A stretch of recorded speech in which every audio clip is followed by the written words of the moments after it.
Hey everyone, I'm Drex, and this is the 2 Minute Drill where I cover three hot security stories twice a week, all part of the 229 Cyber and Risk community here at This Week Health.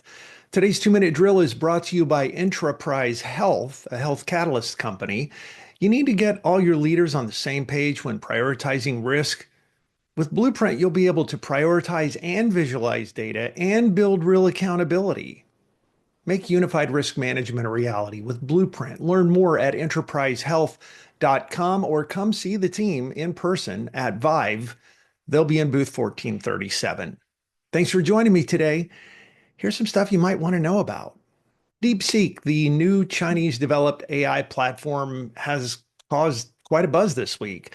The new AI model DeepSeek R1 can apparently perform as well as OpenAI and other generative AI models, with training and operations costs reportedly being just a fraction of its competitors. It's also become one of the fastest growing, most downloaded apps in history. That's the good news. Now, maybe the not so good news. Monday's DeepSeek release ignited what feels like an AI arms race. Within a few hours of its release, about $1 trillion was wiped from the tech stock indexes, with investors punishing US and other international AI associated stocks. On the security side, though, there's also some other problems. A vulnerability discovered yesterday included a publicly available database that contained highly sensitive information, not the least of which was 1 million lines of log streams, chat logs, API keys, and operational data. There's also the reality that DeepSeek is sending tons of US user data directly to Chinese servers. It actually says in the agreement, we store information we collect in servers located in the People's Republic of China.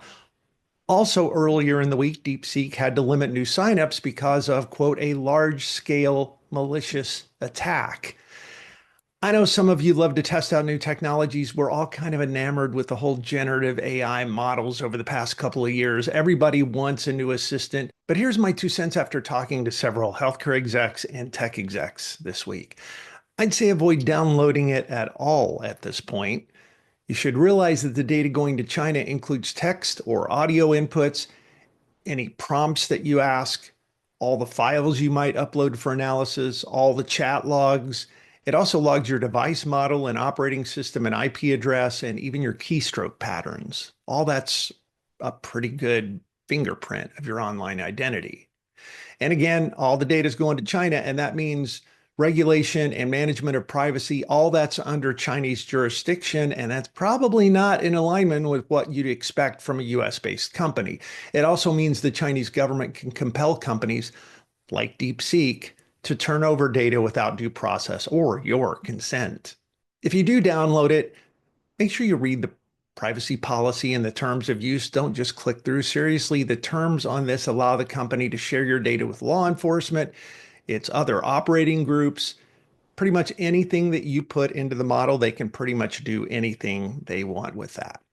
Don't put personal or private or business data into DeepSeek. Not yet, anyway, maybe never. And share this info with your staff up and down the chain of command, and talk to your peers from other organizations, the ones you lean on and learn from. Without a doubt, this is cool new tech. And what we know about the business model so far could change everything. In the late 1950s, the then Soviet Union launched this tiny little satellite into space. It was called Sputnik, and it really didn't do anything but send out a beeping radio broadcast. But it was the first artificial satellite to be placed in orbit, and it wasn't Americans who did it, and that started the 1960s space race. This DeepSeek moment feels a lot like that Sputnik moment. A punch in the gut for American AI companies, letting them know that they don't completely own this space. But don't let the new bright, shiny object flying around the internet convince you or your healthcare team to do something rash. DeepSeek is an interesting opportunity, but please be thoughtful and judicious in any decision to download and use it. There's a bunch of stories on DeepSeek. You can read them all at thisweekhealth.com/news. Today's 2 Minute Drill was brought to you by Enterprise Health, a health catalyst company. Did you know that with Blueprint, you can pull risk data from all your tools into a single unified management platform? Then you can prioritize all that risk and assign work and track exceptions and drive accountability, all in one place. That's Blueprint. Check it out at enterprisehealth.com or come get a demo at Vive, booth 1437. That's it for today's 2-minute drill. Thanks for being here. Stay a little paranoid, and I will see you around campus.